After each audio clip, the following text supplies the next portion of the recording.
si pudiésemos colocarle un título a este sermón, podríamos decir que podría ser la mayordomía cristiana en el contexto del tiempo del fin. ¿Cómo nos ayuda para el contexto del tiempo del fin en el que estamos viviendo?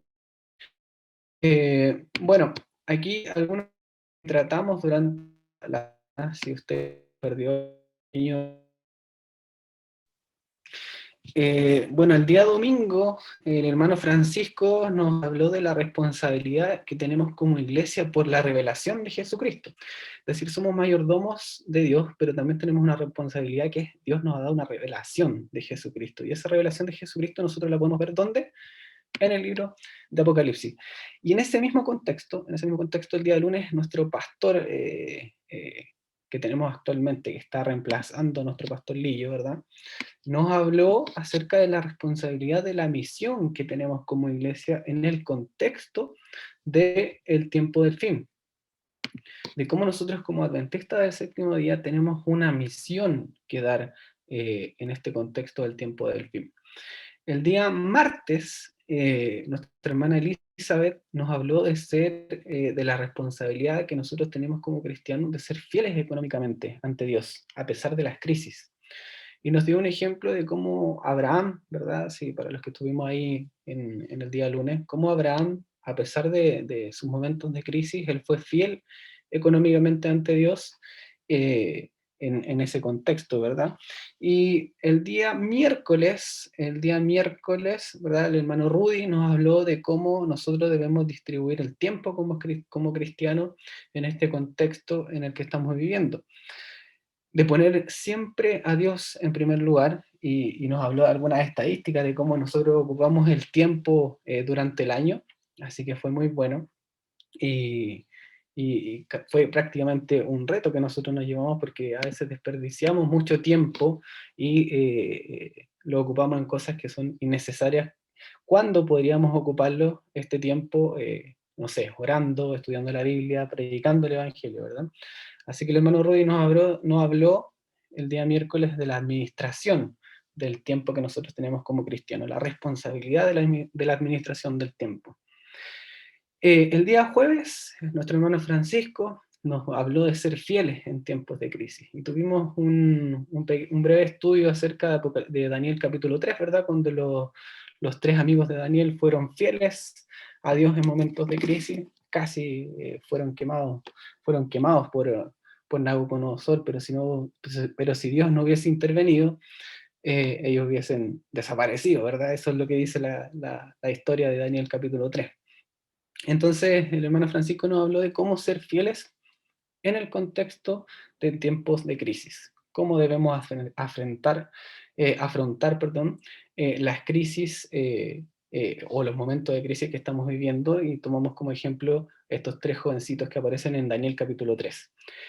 Y finalmente ayer, nuestra hermana Rousset nos habló de cómo nuestra responsabilidad que tenemos como cristianos, como adventistas del séptimo día, de prepararnos para el tiempo de angustia que se avecina. ¿Cuáles son los elementos esenciales que nosotros tenemos que tener presentes en nuestra vida cristiana para prepararnos para este tiempo, para ese tiempo de angustia que se nos avecina? Entonces, estos fueron los temas que tratamos durante toda la semana. Fueron temas muy interesantes, evidentemente yo estoy dando una pincelada, un resumen bien escueto de lo que vimos cada día, pero estos fueron básicamente y principalmente los temas que tratamos durante la semana. Fue muy, como les decía, fue muy bendecida esta semana. Hoy, sin embargo, vamos a hacer prácticamente un resumen de lo que vimos durante toda la semana, y vamos a darles un enfoque. ¿Y por qué elegí Apocalipsis 10, capítulo 8, versículo 8, del versículo 11? Bueno, evidentemente porque este capítulo nos da el contexto de la iglesia adventista en sí. ¿Por qué? Vamos a leer un poquito de nuevo estos versículos.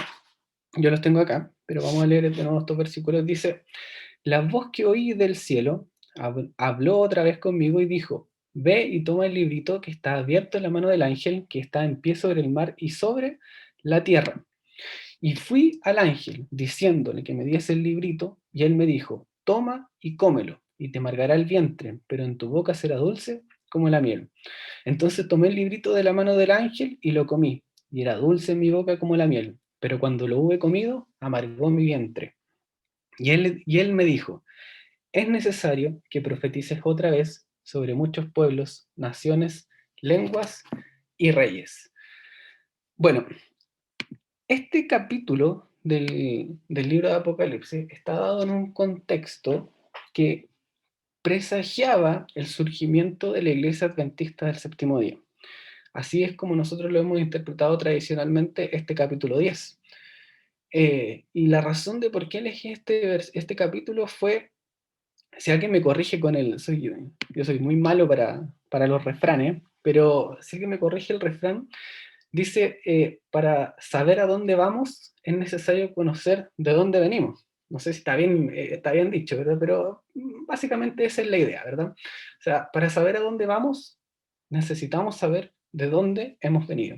Y en ese contexto quiero hablarle acerca de la iglesia adventista, de cómo surgió, cuáles fueron sus principales crisis que la iglesia adventista sufrió durante la historia hasta nuestros días, y en qué posición estamos actualmente como adventistas del séptimo día. Ahora, ¿por qué nosotros entendemos que Apocalipsis 10, del capítulo 8 al 11, o el capítulo 10, perdón, mejor dicho, presagia la iglesia adventista del séptimo día? Bueno, si nosotros nos enfocamos en el capítulo 10, en el versículo 1 en adelante, dice, vi descender del cielo otro ángel fuerte, envuelto en una nube, estamos leyendo el capítulo 10, versículo 1, con el arco iris sobre su cabeza. Su rostro era como el sol y sus pies como columnas de fuego. Tenía en su mano un librito abierto. Puso su pie derecho sobre el mar y el izquierdo sobre la tierra. Y clamó a gran voz como ruge un león. Y cuando hubo clamado, 7 truenos emitieron sus voces. Cuando los 7 truenos hubieran emitido sus voces, yo iba a escribir, pero hay una voz del cielo que me decía, sella las cosas que los 7 truenos han dicho y no las escribas. El ángel que vi de pie sobre el mar y sobre la tierra levantó su mano hacia el cielo y juró por el que vive por los siglos de los siglos, que creó el cielo y la tierra, el cielo y las cosas que están en él, y la tierra y las cosas que están en ella, y el mar y las cosas que están en él, que el tiempo no sería más, sino que en los días de la voz del séptimo ángel, cuando él comienza a tocar la trompeta, el misterio de Dios se consumará, como él lo anunció a sus siervos los profetas. Bueno, cuando este ángel aparece y pone su pie sobre la tierra y sobre el mar, y pone su mano hacia el cielo, ¿verdad? Y tiene un librito, un pequeño librito en su mano, y dice que el tiempo no sería más. Bueno, evidentemente, este tiempo que está mencionado en el capítulo 10 no habla acerca del tiempo de la segunda venida, o sea, del tiempo cuando se acaba el tiempo de la historia de la humanidad, sino que habla específicamente de las profecías de tiempo que nosotros encontramos en el libro de Daniel, referentes a ella, por ejemplo. Tenemos básicamente, hay varias profecías de tiempo, pero tenemos básicamente dos grandes principalmente, que son la profecía de las 70 semanas, o de las 2300 tardes y mañanas, ¿verdad? Y la profecía de los 1260 días, que vuelve a aparecer aquí en el libro de Apocalipsis. Para ser bien resumido, los 2300 tardes y mañanas finalizan en 1844. No es mi intención hablar de estos temas, pero nosotros ya los conocemos, somos versados en estos temas, ¿verdad? Termina en 1844 lo que se habla en Daniel 8:14, ¿verdad? Y la profecía de los 1260 años termina en 1798, cuando, ya lo hemos reiterado varias veces, cuando el Papa le da el golpe de muerte, o sea, perdón, Francia le da el golpe de muerte al Papa, ¿verdad? En 1798. Entonces, cuando este ángel pone su mano sobre el cielo y dice que el tiempo no sería más, está hablando acerca de las profecías de tiempo, acerca de estas profecías de tiempo, es decir, el tiempo de estas profecías se ha cumplido. Ahora, ¿cómo eso lo llevamos a un contexto histórico de la iglesia adventista? Bueno, quiero mostrarle estas fotitos. ¿Alguien conoce a este señor que está acá? ¿Alguien me podría ayudar? Don William o Guillermo Miller. Don Guillermo Miller, ¿verdad? ¿Y alguien conoce la historia de Guillermo Miller? ¿Alguien sabe más o menos quién fue Guillermo Miller? Bueno, yo creo que la mayoría conocemos de oídas, ¿verdad? Lo que es Guillermo Miller. Guillermo Miller fue quien impulsó este movimiento adventista. Él no era adventista del séptimo día, de hecho, nunca fue adventista del séptimo día, pero impulsó este movimiento que predicaba la segunda venida de Cristo. Y fue alrededor del año 1840 y algo, hasta 1843-44, ¿verdad? Y él predicaba la segunda venida de Cristo. De hecho, hay una gran película, está en YouTube incluso, y que la mencioné hace un par de tiempo, un tiempo atrás, un par de meses, que se llama Cómo todo comenzó. Es muy buena la película, véanla, es entretenida, es muy entretenida. Yo me emocioné bastante con la película porque me gustan estos temas, obviamente, pero es muy buena, relata muy bien los sucesos que acontecieron en esta época de la predicación del mensaje adventista. ¿Por qué se llamaban adventistas? Bueno, porque ellos predicaban la inminente venida de Cristo, pero le habían colocado una fecha a la venida de Cristo. Y esta venida de Cristo terminaba ¿en qué fecha? El 22, aquí como no sé si se alcanza a ver bien, pero dice el 22 de octubre de 1844. Y Guillermo Miller y sus seguidores decían que Jesús iba a volver el 22 de octubre de 1844 a la tierra. Bueno, ¿qué pasó? Ya todos sabemos, ¿verdad?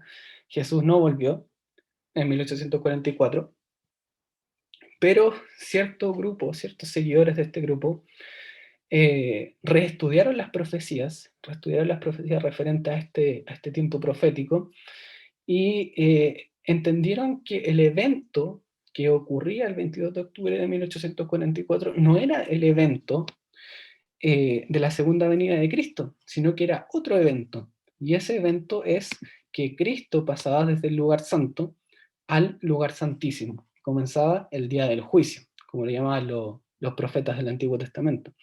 Entonces, ¿qué sucede? Hubo este gran chasco, ¿verdad? Que estaban esperando estos adventistas la segunda venida de Cristo, ¿verdad? Esperaban el regreso del 22 de octubre, pero no volvió. Entonces, como bien le decía, hubo un grupito de estos seguidores de Miller que reestudiaron las profecías y entendieron que el evento estaba equivocado. La profecía y los cálculos no estaban equivocados, pero era el evento en el que estaba equivocado. Que Jesús había pasado del lugar santo al lugar santísimo. Y en este contexto comienza a surgir la Iglesia Adventista del Séptimo Día. Aún no como institución formada, pero surge ya como un movimiento. Fíjense que Elena de White, la primera visión de Elena de White, ella dice que ocurre más o menos en diciembre de 1844, o sea, casi un mes y medio después de este gran chasco. Y fíjense lo que dice Elena de White en su primera visión. Ella ve su primera visión y fíjense lo que dice. Dice, alcé los ojos y vi un sendero recto y angosto, trazado muy por encima del mundo. El pueblo adventista andaba por ese sendero en dirección a la ciudad que se veía en su último extremo. En el comienzo del sendero, detrás de los que ya andaban, había una brillante luz, que según me dijo un ángel, era el clamor de medianoche. Esta luz brillaba a todo el largo del sendero y alumbraba los pies de los caminantes para que no tropezaran.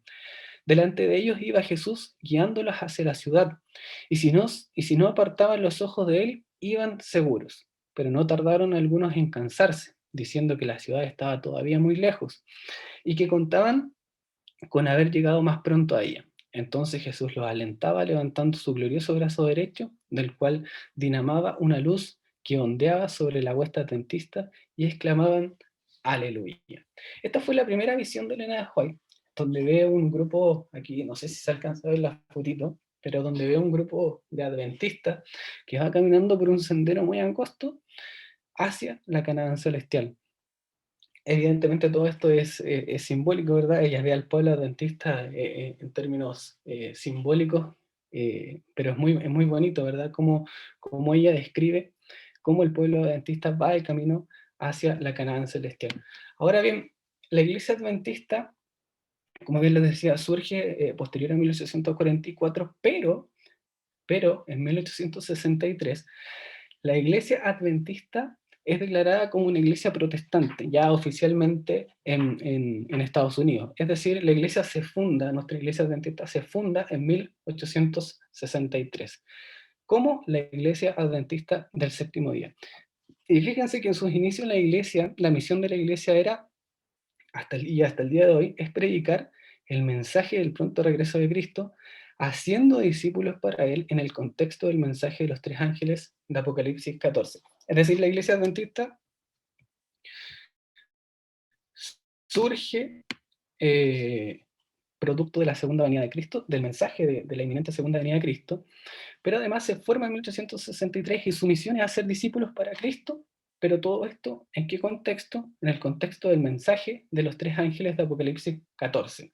Y aquí vemos a estos tres hombres, estas tres personitas que están aquí, que fueron los encargados de formar esta iglesia adventista. Por un lado tenemos, ya lo habíamos visto, Maridea y nos adelantó, nos hizo el trabajo, ¿verdad? Vemos a estos dos personajes, que Elena de White y este que está acá, si alguien me ayuda, que es James White, ¿verdad? El esposo de Elena de White. Y este que está abajo no es muy conocido, pero ¿quién? ¿Alguien lo conoce? ¿Ese es Joseph Bates o no?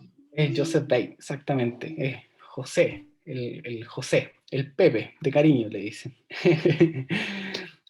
Bueno, estos tres personajes fueron los encargados de formar nuestra iglesia adventista del séptimo día. Se dice que básicamente esto fue a cargo de James White y José Bates, los encargados, los principales líderes en sus inicios de la iglesia adventista. Después se fueron sumando varios, otros pioneros, pero claramente ellos tres fueron los encargados de darle el puntapié inicial a nuestra historia como adventista del séptimo día. Sin embargo, nuestra historia como adventista del séptimo día no ha estado exenta de problemas, y aquí quiero ser bien honestos, no ha estado exenta de problemas. Y quise remarcar varios hitos dentro de la historia adventista para que nosotros podamos entender cómo nosotros hemos luchado con estas problemáticas que han surgido ya desde su inicio. ¿Alguien conoce, que no sea Francisco obviamente, alguien conoce el Congreso de 1888 y qué trataba este Congreso de 1888? ¿Nadie? ¿Alguien se atreve a dar un pequeño comentario de qué era el Congreso de 1888? ¿No? Bueno, el Congreso de 1888 trataba acerca de una problemática que había surgido en la Iglesia Adventista por la proclamación del mensaje del tercer ángel. El Evangelio dice después que lo que surgió en este Congreso era el mensaje del tercer ángel. Y se tocó un tema bien interesante, que era la justificación por la fe. Los adventistas antes de 1888, hablo de forma general, no entendían que el adventista era salvado solo por fe, sino que también el adventista, antes de 1888, debía guardar los 10 mandamientos al pie de la letra. Pero en 1888 llegan dos predicadores, Waggoner y Jones se llaman, ¿verdad? Y ellos dicen que en realidad la salvación es gratis, evidentemente es gratis. Y solamente creyendo en el nombre de Jesucristo, nosotros podemos ser salvos. Sin embargo, eso no eximía obviamente el guardar los 10 mandamientos, pero guardar los 10 mandamientos no salvaba al adventista. Eso era lo que decían a grandes rasgos estos dos predicadores en 1888. Finalmente, obviamente después, la mayoría de los adventistas acuñó este mensaje, el mensaje de la justificación por la fe, a partir de 1888, y ahora es parte de nuestra enseñanza adventista del séptimo día. Otro hecho o hito importante en la historia que nos marcó fue el Congreso de 1919, y este Congreso es bien desconocido, la verdad, es bien desconocido en la historia, pero marca un antes y un después en la comprensión de varios temas teológicos, de varios temas respecto a Elena de White y misiológicos también. Y se discutieron muchos temas aquí en 1919 que dieron pie para entendernos y abrirnos paso en aspectos teológicos de la comprensión de todo, de Apocalipsis, de Daniel, de Elena de White, de cómo usar los testimonios de Elena de White. Todo eso se discutió por primera vez en el Congreso de 1919. Evidentemente no tengo mucho tiempo como para ahondar más en esto, pero es importante conocer que en 1919 hubo un congreso donde se discutió todos estos temas muy trascendentales para nuestra fe y que nos ayudaron a comprender mucho mejor cómo funciona tanto las profecías de Daniel como las profecías de Apocalipsis y el espíritu de profecía. Y posteriormente en 1957, hasta 1957 la iglesia adventista no era considerada como una iglesia cristiana, sino que era considerada como una secta, hasta 1959.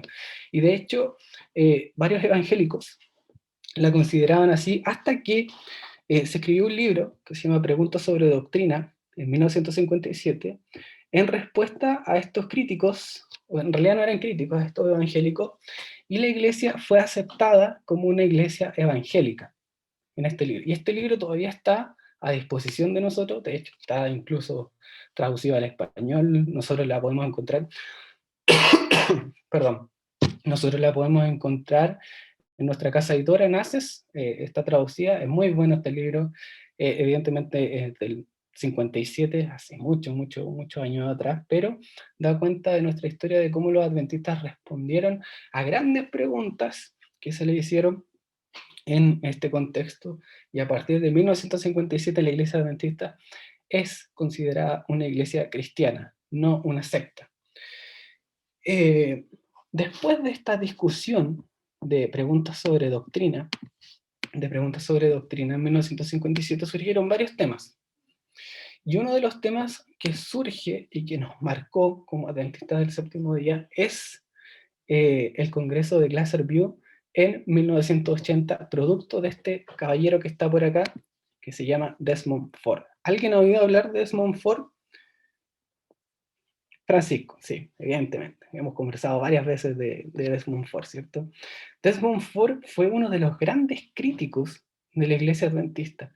¿Por qué digo grandes críticos? Porque él dijo, Jesús no pasó desde el lugar santo al lugar santísimo en 1844. Jesús, no hay un día de la expiación en 1844, sino Jesús realiza la expiación antitípica que hacía el sacerdote, el sumo sacerdote en el Antiguo Testamento, y lo hace después de morir, es decir, en el año 31, 33 más o menos, cuando él muere, año 31, cuando él muere y sube al templo celestial, él comienza el día de la expiación, no comienza en 1844. Y se escribieron tantos libros respondiéndole a este caballero, que hasta el día de hoy se hacen tesis doctorales, tesis de maestría, tratando de resolver los problemas que este tipo presentó en 1980. Ahora imagínense, ¿cuántos años han pasado? 80, 90, 2010, casi 30 años. Casi 30 años desde que este caballero, Desmond Ford, nos critica nuestras enseñanzas, y hay una cantidad enorme de literatura tratando de responderle a este caballero. Incluso se escribieron 7 tomos que se llama el Comité de Daniel y Apocalipsis, que esos tomos nosotros los podemos encontrar en ACES, también están traducidos al español. Entonces, este fue un gran cisma para la iglesia adventista, fue un gran quiebre, porque es por primera vez se critica nuestras enseñanzas de manera académica. Es decir, este caballero las critica de manera académica. Y de hecho, hasta el día de hoy hay profesores adventistas que no creen en el juicio de investigadores. Hay un profesor en Avondale, si no me equivoco, en Australia, que él no cree que Cristo pasó del lugar santo al lugar santísimo en 1844. Y todo esto, ¿qué tiene que ver todo esto, verdad? Bueno, todo esto tiene que ver porque nuestras creencias adventistas del séptimo día nos definen como adventistas del séptimo día. No es que nosotros lo creamos porque sí, ¿verdad? Sino que todas nuestras creencias han surgido desde un contexto profético y finalmente nos definen como adventistas del séptimo día. Entonces, que alguien venga y nos meta como, podríamos decir, como el dedo en la llaga, ¿verdad? Es bien complejo. Y como les decía, hasta el día de hoy se han escrito tesis doctorales tratando de responderle a este señor. Pero bueno, esto da cuenta de que nuestra historia adventista no está exenta de errores, o sea, no está exenta de problemáticas. Y solamente yo he querido elegir 4 ejemplos problemáticos dentro de la historia adventista, porque fueron los que más nos marcaron a través de la historia. Evidentemente podríamos tratar otros temas, pero el tiempo no nos amerita, ¿verdad? Ahora bien, ¿cómo estamos actualmente como iglesia adventista? Fíjense que yo quedé bien impactado. Ayer estaba buscando las estadísticas adventistas. Fíjense que esta es una estadística que surge en el 2020, o sea, es una estadística del 2020. La del 2021 todavía no está, obviamente, pero al 2020 habían 92.000 iglesias, habían 72.749 empresas adventistas.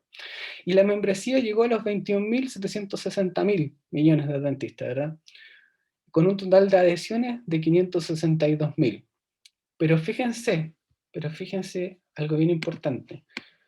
¿Cuántos habitantes en el mundo hay en el 2020? ¿Cuántos hay? 7.800.000 habitantes en el mundo en el 2020. ¿Y cuántos adventistas había en el 2020? 21.000. En términos de porcentaje, representábamos el 2020 el 0,28% de la población mundial. 0,28% de la población mundial, con el permiso del presidente de la Asociación General, no somos nada. No somos nada. O sea, somos el 0,28% de la población mundial. Y cuando entendemos esto, y cuando vemos que somos el 0,28% de la población mundial, ¿cómo podemos entender este contexto o este texto que nos llama Apocalipsis 10 y el versículo, especialmente 10 y el versículo 11? Apocalipsis 10, versículo 11, dice, y él me dijo, es necesario que profetices otra vez sobre muchos pueblos, naciones, lenguas y reyes. ¿Cómo es posible que nosotros como adventistas del séptimo día debamos predicar sobre muchos pueblos, naciones, lenguas y reyes si solamente somos el 0,28% de la población mundial? Y aquí cabe la gran pregunta, ¿qué estamos haciendo hoy como adventistas del séptimo día para que muchas más personas conozcan el mensaje del pronto regreso de Cristo? Pareciese ser que estamos predicando a los mismos adventistas, que Jesús viene.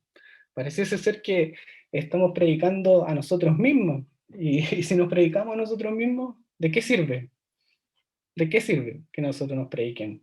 De nada, todos nosotros sabemos, todos los que estamos aquí presentes sabemos que Jesús va a volver, pero ¿cuánto estamos haciendo para que ese 0,28% al menos llegue al 1% de la población mundial? Y básicamente nosotros surgimos, ¿verdad?, como un pueblo que proclama la segunda venida de Cristo. Si nosotros leemos Apocalipsis 14, versículos 6 y 7, recuerden que la misión de la iglesia adventista es predicar, es hacer discípulos en el contexto del mensaje de los 3 ángeles de Apocalipsis 14. Fíjense lo que dice el contexto del mensaje de Apocalipsis 14, versículos 6 y 7. Dice, en medio del cielo vi volar otro ángel que tenía el evangelio eterno, para predicarlo a los habitantes de la tierra, a toda nación, tribu, lengua y pueblo. Decía a gran voz, temed a Dios y dadle gloria, porque la hora de su juicio ha llegado. Adorad a aquel que hizo el cielo y la tierra, el mar y las fuentes de las aguas. ¿Ustedes creen que la población mundial conoce este mensaje? Si somos el 0,28%, evidentemente es una estadística, pero al menos muestra una tendencia de lo que somos a nivel mundial. ¿Ustedes creen que nosotros estamos cumpliendo con nuestra misión? Bueno, evidentemente el llamado de esta mañana es a que nosotros volvamos a nuestra misión, es a predicar el mensaje de estos 3 ángeles en el contexto del tiempo del fin. Y básicamente la semana de oración tenía ese fin, que es cómo nosotros nos estamos enfrentando en este contexto del tiempo del fin, porque estamos viviendo en el tiempo del fin, cómo estamos siendo como cristianos, cómo estamos trabajando en la mayordomía como cristianos.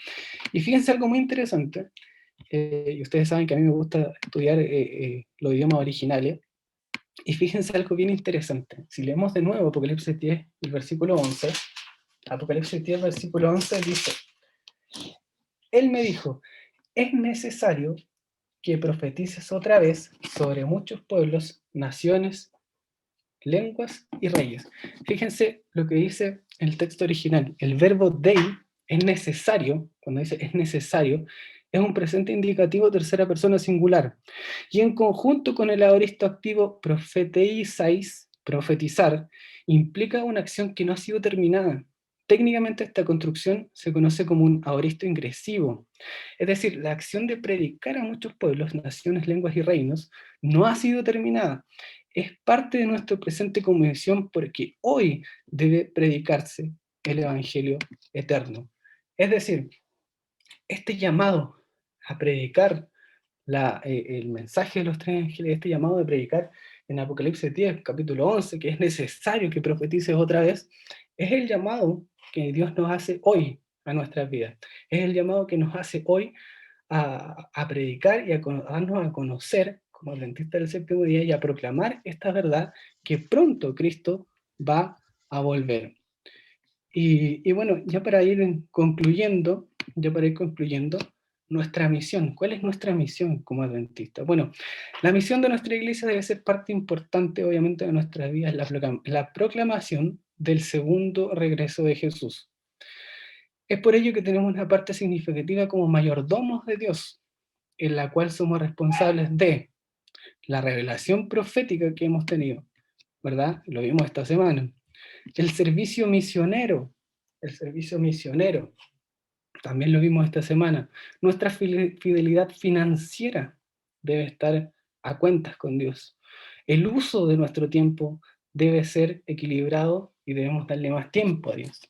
Debemos también ser fieles en todo este contexto que estamos viviendo, en este contexto de crisis. Y además debemos prepararnos para el tiempo de angustia que va a venir muy pronto. Y fíjense lo que dice una de las citas de Elena de White, que me llama mucho la atención y que me gusta bastante. Dice, el último mensaje de clemencia que ha de darse al mundo es una revelación de su carácter de amor. Los hijos de Dios han de manifestar su gloria. En su vida y carácter han de revelar lo que la gracia de Dios ha hecho por ellos. Es decir, la mayor predicación que nosotros podamos hacer es una predicación con nuestras vidas. Es hacer responsables y mayordomos de lo que nosotros o de lo que Dios nos ha entregado a nosotros. De esa forma, nosotros vamos a poder predicar un mensaje atingente para nuestro tiempo, un mensaje que declara que Jesús muy pronto va a volver.